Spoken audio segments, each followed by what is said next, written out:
Kristen is Italian, and I think that everybody is going to be thrilled. Everybody's Italian on Sunday, I always say. I think everybody's going to be thrilled with the recipe we're going to start with. It's a stuffed shells recipe. Let's go through this simple recipe. I think every family will love this. Yeah, well, you know, I wanted to show how easy it is to make your own pasta sauce, and then you're controlling what's going in it, because a lot of those pasta sauces have a lot of added sugars in them. So in here, so we've got onion, we've got garlic, little olive oil, and then my secret ingredient for natural the sweetness, the grated carrot. That's exactly right. Yep. Then we're just going to add in, I know, yeah, a natural sugar. A little bit of oregano. A little bit of, you know, oregano or Italian seasoning or whatever you've got there. Right. Okay, we got that going. Now, we are using the crushed tomatoes because we want to make this quick and easy. You hear that? That's caramelization. That's flavor development. Developing the sugars already in the tomatoes That's exactly as well. Right. Now, we're going to cook this down a little bit, and then we're going to add in some tomato sauce. Voila. And I like to add a little bit of beef broth into the tomato sauce. It adds a depth of flavor. Beef broth. If you're vegetarian, go with vegetable That's stock. exactly right. But stock makes it taste like more of a depth of flavor and kind of that slow cooked taste without the sauce becoming too acidic.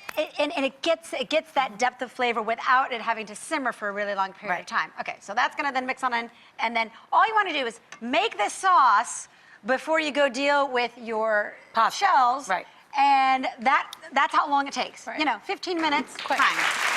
Let's go ahead and make the cheese filling. Okay. All right, we're going to use 1.5 of Sweetheart, why don't you come here and stir so you get a handle on making this for yourself, and we'll swap. Oh, you know what? Look at what I did. What, babe? I put it in here. And here, let me show you a little trick before we do. Leave that in there, that's fine. But let me show you a trick to make the cottage cheese like kind of the texture of ricotta. Here we go. Watch, let's put it right on in here. Whip it up. Yeah, whip it up. Now, I will tell you, if you've got time, you can also strain this on a little bit. I was going to say, you could also put it in a little cheesecloth. Yep, a little paper towel. And let it drain. Strainer and let it drain out. And then you're going to have a little bit of a drier cheese, kind of like a ricotta. But you know what? We're doing the quick and easy way. This will grind it up more. There we go. The curds Voila. will break it up and make it a little thicker and smoother. Just pulse it up a little bit.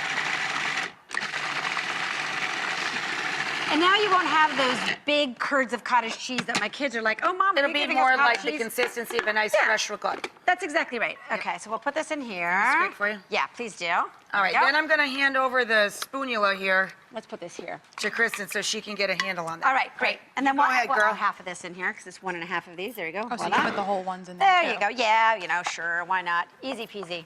All right, then we're gonna add in, for a little bit of extra nutrients, some frozen spinach. This is a 10-ounce pack. Chopped frozen spinach is one of the largest bargains in the entire grocery store. And by the way, you can use these in your smoothies later. I don't want to give away the smoothie segment, but yes, you can do that as well. All right, 1 egg. This is just gonna be a binder to help the cheese kind of stick together. I put in a little bit of Italian seasoning. And here I'm going to use granulated garlic just because this isn't going to cook all the way through enough to have fresh garlic. You'll have kind of a strong pungent flavor. You'll have a bitter flavor. That's exactly right. So we mix this all up, and then here's a tip for you.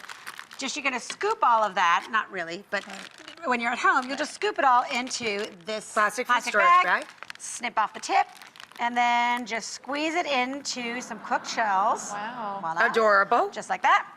Pop this in here. There we go. And then we just put a little bit of sauce on the bottom. You got a little swab in the oven. You take you want to grab the muppy in there, and you could grab the hot one right here. And then we'll let her try. All right, here we go. Let's take a peek. And this just goes in the oven. I'll pop this one in. You take that one out. Perfect. Great. Give me a second here. All right. And we topped it with the sauce. Get this out of the way so she can get into there. There we go. Put a little extra sauce up on top. I'll scoop some up. You work well with her on that. Close the oven for me, Melissa. Perfect, great. You work with her on the smoothie, and I'm going to let this cool a little bit. Like a perfect plan. And then we'll let her try. Right, and you can top it with a little bit of fresh basil to make it pretty. And you know, you can even put in a little bit of Parmesan because that is low in lactose. I was going to say, that is low, right? Yes, it is. So if you need to go hey guys, bring us out some parm! Things like that won't bother you. Yeah, you can tolerate maybe a tiny bit? Yeah. If so, then go ahead and do Parmesan cheese